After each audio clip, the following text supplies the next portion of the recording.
Thank you. Wayne, if you would put up the comprehensive plan document that I sent to you.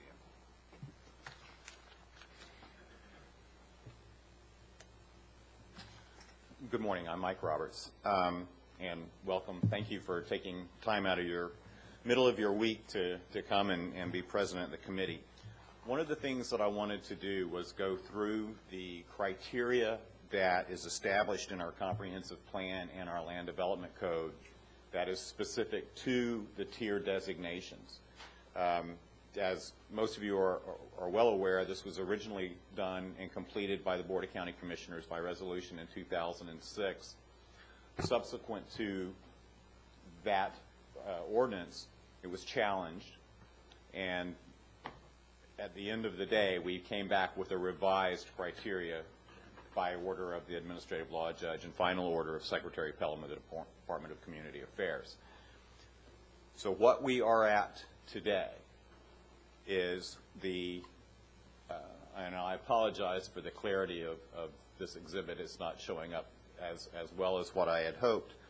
The comprehensive plan establishes what is Tier 1 property versus Tier 3A, or special protection area, and Tier 3, which is our infill areas where the county is encouraging development.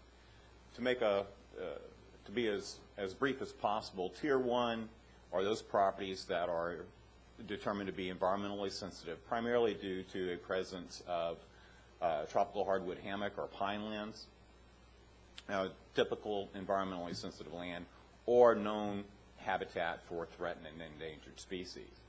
And those are areas where the county has been directed to guide growth away from.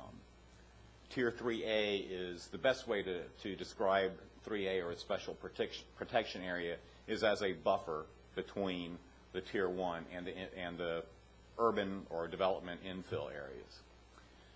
The comprehensive plan is the overall guiding document, and from the comprehensive plan policies, we then develop land development codes.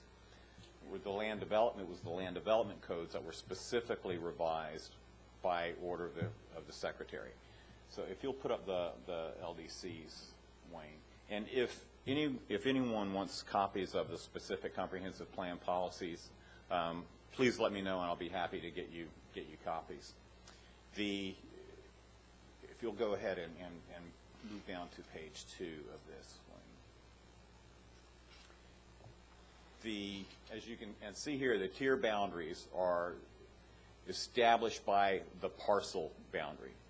Tier 1 are those areas that are intact, primarily, again, hammock areas.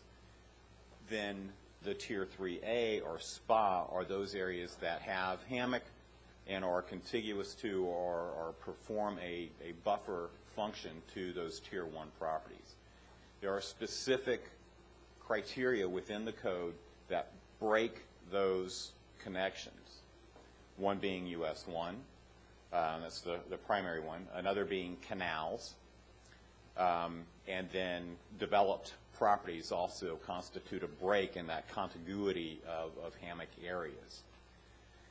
And I would ask those of you who are presenting today on your parcel-specific information that you keep your comments as specific to the code criteria as possible. The Tier 3 infill designation are those areas that are, again, where the county wants to encourage growth and development. And those are typically well-developed subdivisions, 60% or greater, and have available sewer and water and complete infrastructure, as well as paved roads, et cetera. So when you're, I remind you that when you are presenting, please be specific to your parcel and the condition of your parcel, and how that relates to the tier designation criteria by which the county is required to designate these. A couple of concerns that have been raised by the public that I wanted to address. the tier designation system was originally established as part of the rate of growth ordinance to be able to score points for parcels in ROGO competition. If your property is already developed and you already have a residence on your parcel, the tier designation does not affect your ability to rebuild that house or that property in the event of storm damage or loss. Okay? It may prevent your ability to expand the house depending on your ability to clear additional hammock, but it in no way affects your ability to rebuild an existing residence in the event of loss. There had been some confusion about that, so I wanted to be abundantly clear on that. There have also been some questions about how the tier designation affects a property that may or may not be on the FEMA injunction list. These are, the best way to put that is they are related but separate issues.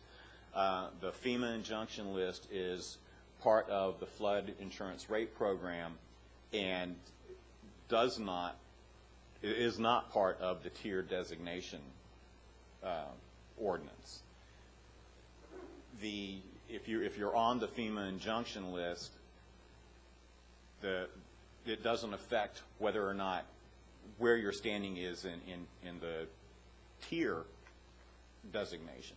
And if you've been issued a permit, you may still be on the FEMA list.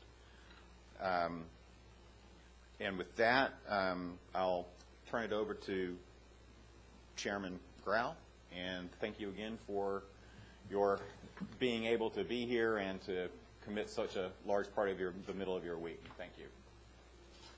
Thank you.